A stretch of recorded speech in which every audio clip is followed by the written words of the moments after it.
يهده فلا مضل له ومن يضلل فلا هادي له أشهد أن لا إله إلا الله وأشهد أن محمدا عبده ورسوله اللهم صل على سيدنا محمد وعلى آل سيدنا محمد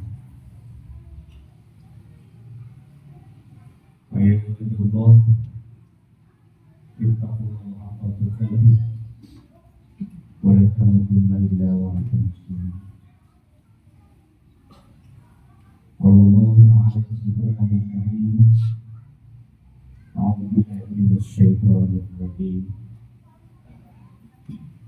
يا أيها الناس اتقوا الله وقولوا قولا سديدا يصلح لكم أعمالكم ويغفر لكم ذنوبكم ومن يطع الله ورسوله فقد فاز فوزا عظيما والله أعلم. Jadi sidang Jumat yang berbahagia,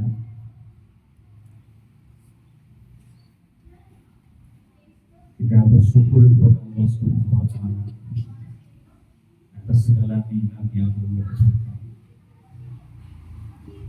Mudah-mudahan kita bisa mensyukuri semua nikmat yang Allah berikan kepada kita.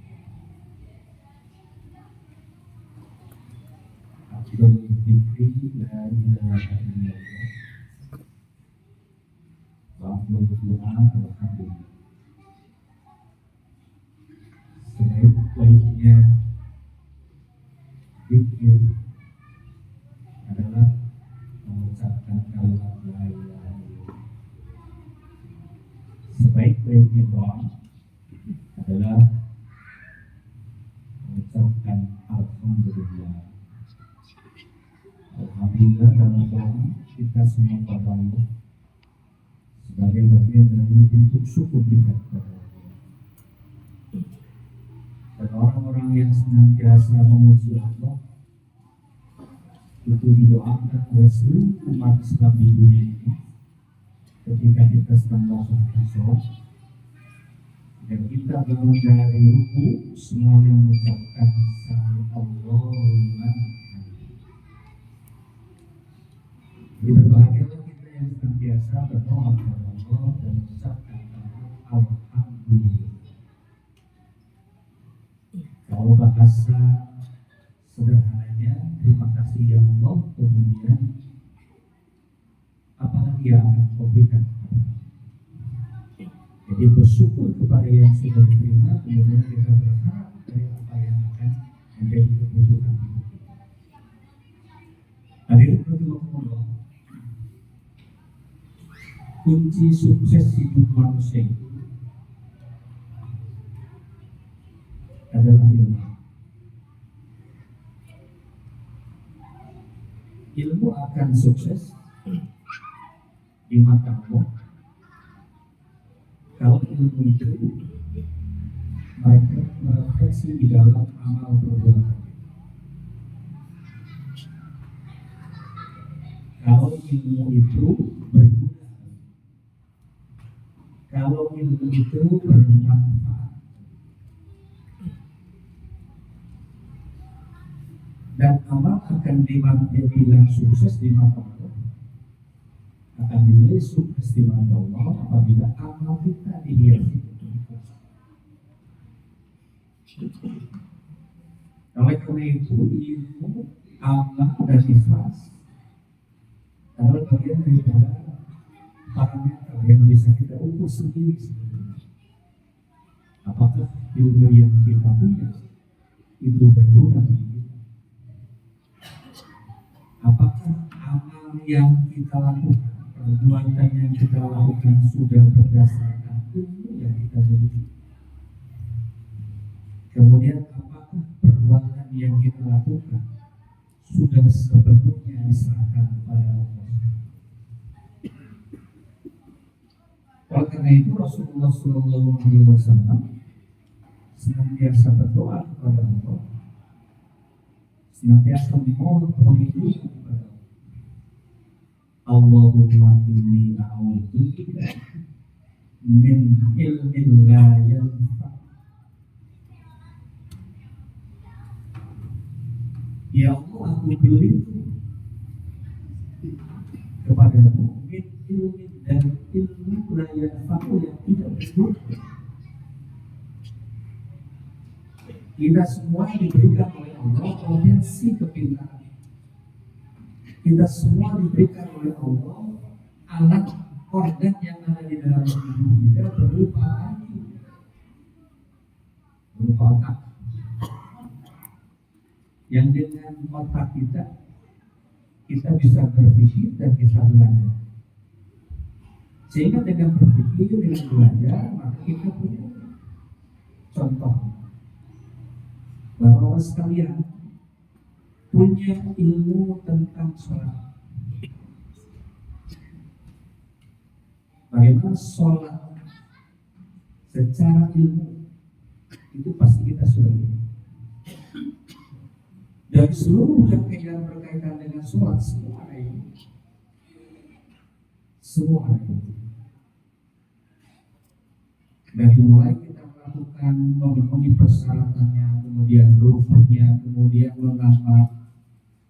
mengisi nilai sholatnya, kemudian setelah sholatnya, kita pasti sudah punya.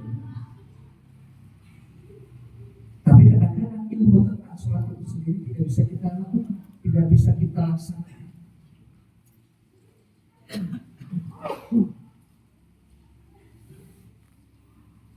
Jadi artinya ada ilmu tentang sholat yang ternyata tidak berguna bagi kita.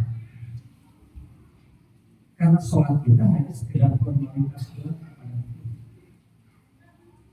Kita punya keilmuan tentang bagaimana sholat yang benar itu dan sholat yang benar di hadapan Allah itu kita punya. Tapi ternyata sangat sulit kita untuk mengimplementasinya di dalam masyarakat. Membangun kekhusyuan di dalam sholat itu kita sudah punya ilmunya, tapi ternyata sangat susah dengan ilmu yang kita miliki. Oleh karena itu kita berlindung kepada Allah agar ketika kita sholat, ilmu tentang sholat yang kita miliki berguna untuk sholat kita.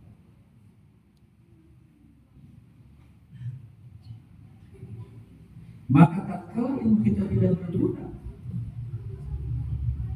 para ulama, para kiai itu setelah sholat senantiasa beristighfar.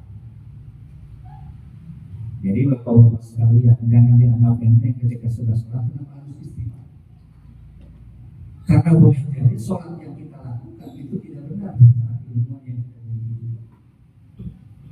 Makanya setelah sholat kita beristighfar kepada Allah, astagfirullahaladzim,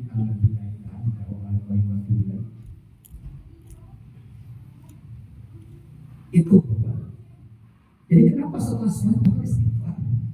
Karena kita meminta ampun kepada Allah. Jangan-jangan sholat kita itu tidak sesuai dengan ilmu yang saya miliki. Dan sudah lama dipelajari sampai dengan hari ini kita sholat, ternyata sholat kita masih seperti itu. Jadi oleh karena itu biasakan kita berdoa kepada Allah. Allahumma inni a'udzubika min ilmin la yanfa. Karena keilmuan itu nanti Allah akan membedakan. Hal yastawil ladzina ya'lamuna wal ladzina la ya'lamun. Orang yang berilmu dan tidak berilmu itu akan terjadi perbedaan. Akan berbeda di hadapan Allah Subhanahu wa taala. Yang sholatnya dengan ilmu, dengan yang sholatnya tidak pakai ilmu itu akan berbeda dari hadapan Allah. Maka pantas kalau Allah Subhanahu wa taala dalam ayat lain yarfa'illahu alladziina aamanu minkum wal ladziina utul ilma. Jadi yang akan mengangkat harkat derajat kita itu dengan ilmu sholat itu, sholat kita di hadapan Allah adalah sholat yang punya nilai. Kita selalu mengkonotasikan orang yang berilmu, profesor, doktor dan sebagainya. Derajat sholat kita itu secara ilmu belum tentu memenuhi profesor atau doktor. Karena boleh jadi ilmu yang kita miliki tidak berguna di dalam sholat. Jadi kalau nanti Allah angkat derajatnya karena keilmuannya di dalam sholat bisa digunakan, maka Allah akan angkat derajat semua manusia itu, Allah akan tempatkan semuanya di dalam.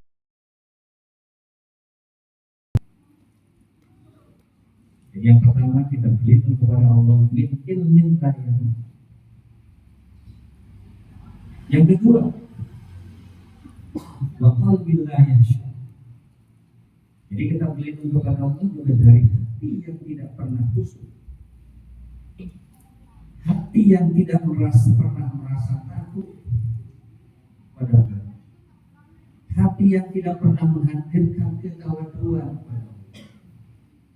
hati yang tidak pernah menyerahkan segala kerendahan dan hina kita kepada Allah Subhanahu wa Ta'ala. Hati yang kadang-kadang menimbulkan kesombongan, hati yang pada akhirnya akan keras di hadapan Allah Subhanahu wa Ta'ala, hati yang mungkin kerasnya lebih keras dari batu.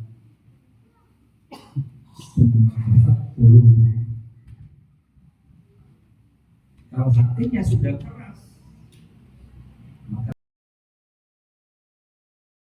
tahun lari semua berawal dari karena hati ini yang membuat kita ini sombong. Melihat orang lain kurang pintar, kita merasa sombong. Sesaat berjamaah ke masjid, kita merasa sudah sombong. Padahal kita adalah orang-orang yang diciptakan oleh Allah, yang harus menyerahkan segala sesuatu. Makanya doanya Allahumma inna min ilmin yanfa'u wa qalbin la yakhsha. Yang ketiga doa Nabi itu wa amalin la yuqta,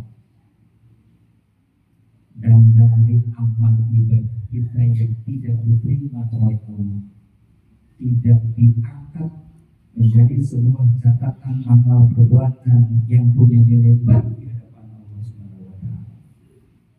Boleh jadi sholat kita pada hari ini dicatat, tapi hanya sekedar dicatat. Keikhlasannya tidak dicatat. Tercatat, tapi catatan saja. Catatannya adalah catatan kurang. Oleh karena itu, mudah-mudahan Allah terima amal ibadah. Yang terakhir adalah wa'ilaihisma, dari doa yang tidak pernah didengar oleh Allah sehingga Allah tidak pernah mengabulkan. Jadi hadirin sekalian, mudah-mudahan dengan kehidupan yang kita miliki, maka seluruh yang menjadi problem di dalam hidup ini semua terpecah.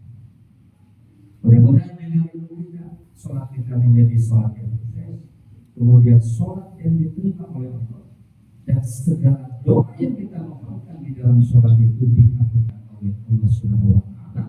Kemudian melahirkan kita menjadi orang-orang yang setelah sholat ini menjadi makhluk-makhluk yang berguna bagi kita dan juga bagi masyarakat.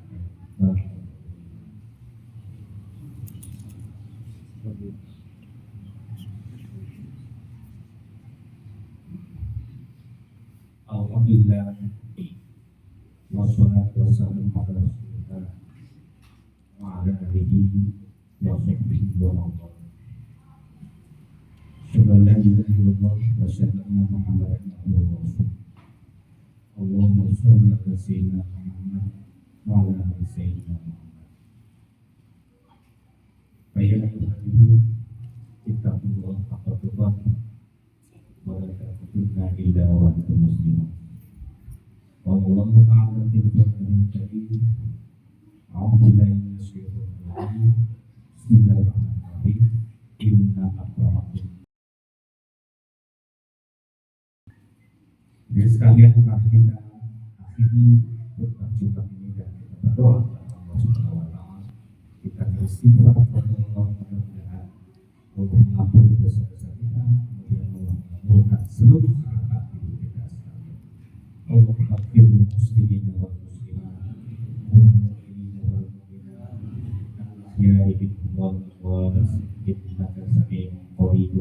bahwa Allah menawwiruna binur hidayatika kama nawwara Allah bi lisan sifat abadan